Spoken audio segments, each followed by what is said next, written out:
Hello friends, welcome to my channel. Today we will see 10 lines essay on Dussehra. Number 1. Dussehra is a popular Hindu festival. Number 2.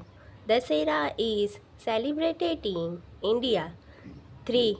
It is also known as Vijayadashmi. Fourth, it is celebrated in the month of September or October. Fifth, Dusshera is observed after the 9 days of Navratri. Sixth, on this day, Lord Rama killed Ravana. Seventh, Ram Leela is organized on this day. Eighth, on Dussehra, effigies of Ravana and Kumbhakaran are burned. 9. Dussehra is a holiday for school and government offices. 10. It is a time of joy and togetherness for families.